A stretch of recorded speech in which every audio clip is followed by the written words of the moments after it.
And so I wanted to talk a little bit about the truth. This notion that there's something like an ultimate truth or ultimate nature of reality. Many of us claim that we're seeking the truth. And it's not that everyone accepts that there is something called an absolute truth. I mean, for the most part, spiritual traditions talk about an absolute truth in terms of their own doctrine or spiritual beliefs. But there are some, for example, like the Lokayata, the hedonist tradition from ancient India, that claim there is no such thing as the truth. And one could also say that many scientists believe that the notion of ultimate truth is somehow fallacy. For example, the prominent physicist Stephen Hawking famously said that there is no truth, let's say ultimate truth, beyond model-dependent truth. And this is a very profound statement. Here I will just discuss the idea of truth in terms of the Buddha Dharma. So many of you will be familiar with the concept of the Four Truths, or the Four Noble Truths. These Four Noble Truths are associated with the first turning of the wheel of Dharma that was given in the Varanasi Deer Park, shortly after Buddha became enlightened, or awakened. And so this is the truth of suffering, the truth of origination, truth of cessation or liberation, or awakening you would say, and the truth of the path.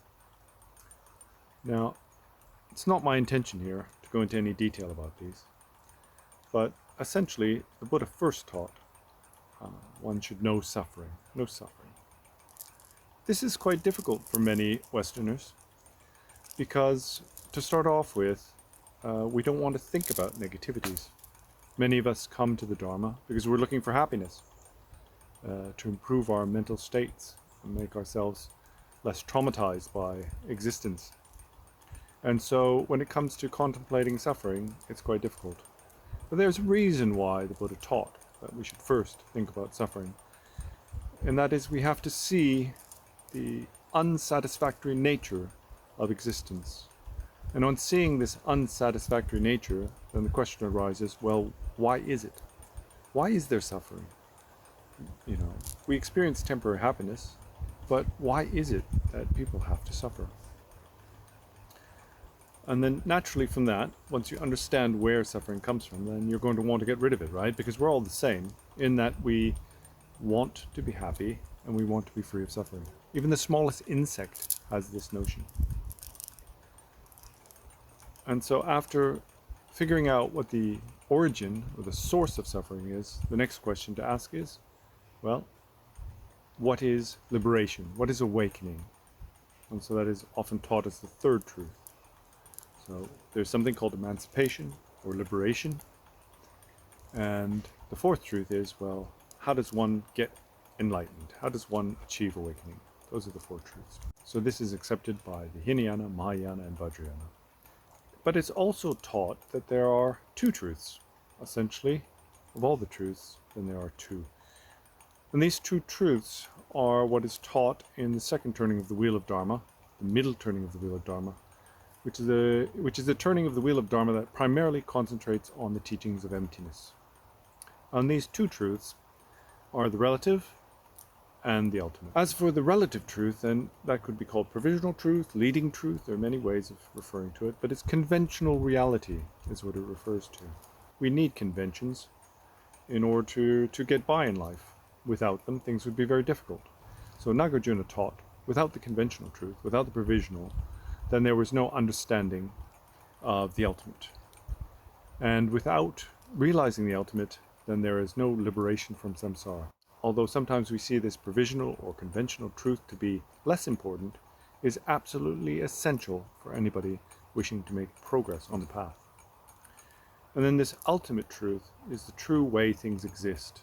And in the second turning of the wheel of Dharma, in the middle turning of the wheel of Dharma, the ultimate truth is that all phenomena are empty. There is also the presentation of the one single truth. And this is associated with the third turning of the wheel of Dharma.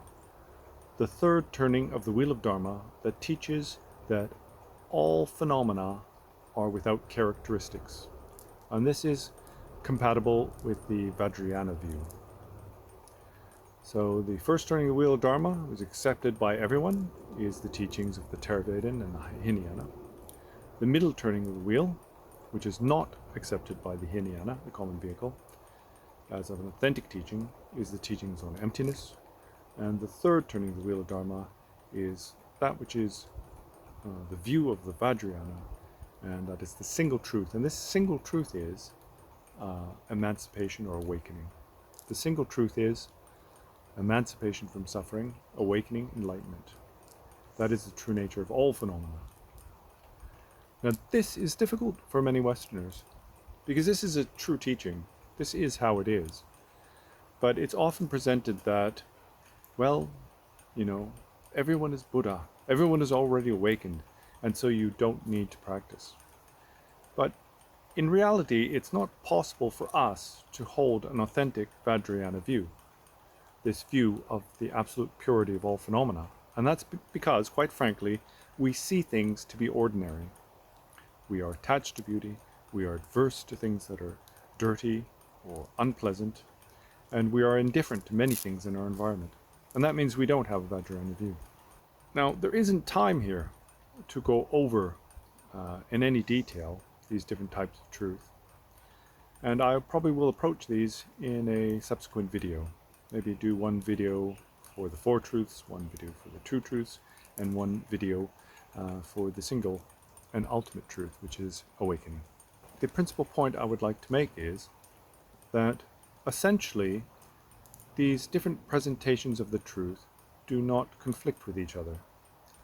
The different presentations of the truths are relevant to the different views that people naturally hold, your natural place in the cosmos, and how you perceive things. And for us, very much, then this conventional world is all there is. And we're seeking for something else. Some people call it a spiritual existence, or heavenly realms, or liberation, realization of non-duality. But we have to be honest with ourselves, and honest in the way in which we perceive things. And if we are honest with ourselves, then it becomes very apparent that our world is dualistic. And so for us, the single ultimate truth is not the ultimate truth is not this is not what we accept in our daily lives. If somebody is horrible to us, then we don't think that they're Buddha and thank them. If we're in a dangerous situation, if one of these trees were to fall on me, I would jump out of the way. And that just proves that I don't have this ultimate view that everything is perfectly pure. In terms of the middle turning, then we have many complications here. Because people think, and I've heard this online, people have this notion that it's a choice. You can make a choice between the provisional truth and the ultimate truth. Sort of, I will hold the view of the ultimate truth. But really, this ultimate truth is inaccessible to us.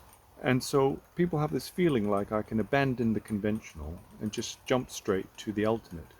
But it's not like that.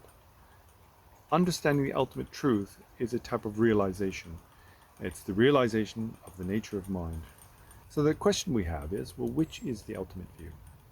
Is the ultimate view the view of the four truths? Well, if somebody was a Theravada, they might say that this is the ultimate teaching of the Buddha.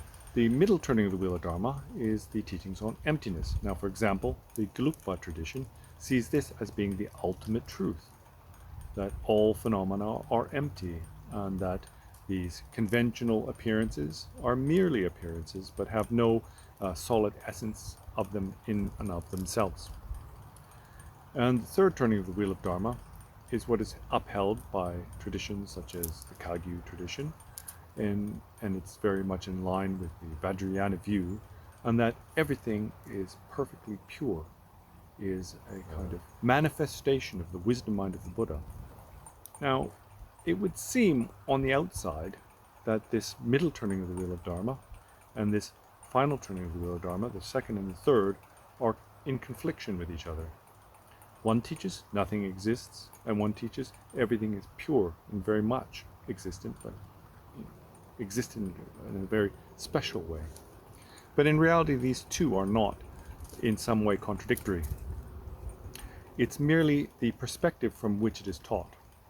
So they both hold that there is this ultimate truth, and it's often described as bliss emptiness or clarity emptiness. So there's this two aspects to it, right? There's the appearing aspect, and then there's the empty aspect. So as you know, then the Buddha Dharma is often called the middle way. And there's different ways of presenting this middle way. The middle way, as taught in the Hinayana, is all about not practicing with this kind of extreme self-mortification, beating yourself up all the time, neglecting the body, not eating food. So that's not right. And the other extreme is that if you just sort of get taken over by your sense pleasures and are indulgent, then that also isn't the way. And there's this middle way in between. This is the way it's described. The way that the concept of middle way is taught in Mahayana Dharmas is it's free from the two extreme views. One view is the view of non-existence or nihilism. Karma doesn't exist, past and future lives don't exist, there is no truth, etc. Like the Lokiyatas, they don't believe in reincarnation or soul or something special called mind, or that there's purpose. The other extreme is the belief in existence. And this belief in existence is what is primarily held by theistic religions. For example, religions that believe in a creator god, Hinduism, Christianity. They believe that there is this permanent entity called God who created the universe and everything in it, and that is perfect and pure and permanent. So in terms of the Mahayana, then the freedom for the two extremes of existence and non-existence is what we call this middle way. So there is a difference there. Now it would seem from the outside that the middle turning of the wheel of Dharma that teaches emptiness, and the final turning of the wheel of Dharma that teaches that everything is perfectly pure and permanent, are in contradiction to each other. But they're not, really. They both hold the same view that everything is ultimately is appearance emptiness. Whereas it appears, it is empty of nature. The difference is the middle turning of the wheel of Dharma teaches this from the perspective of the empty aspect. And this teaching from the extreme of the final turning of the wheel of Dharma helps to that erode or clinging to all phenomena are without characteristics but are perfectly pure, is taught from the perspective of appearance, so from the clarity aspect, and that this helps to erode clinging to the non-existence of things.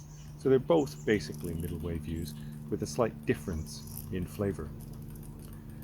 So anyway, that's a very brief kind of introduction into the way Buddhism treats the notion of truth. And basically all spiritual traditions uphold this notion of truth. And so in order for you to come to an understanding of the ultimate nature of reality, that requires your own personal investigation. And that investigation should be based on looking into things, whether that be looking into theoretical physics, studying metaphysics, playing with the ideas of philosophy, also looking into other religious traditions. They're all very important. And slowly, by doing that, you will sharpen your perception of what reality actually is. You come to some understanding of the difference between these conventionalities that we all accept, like the notion of a tree or a person, and what that means ultimately in subjective consciousness.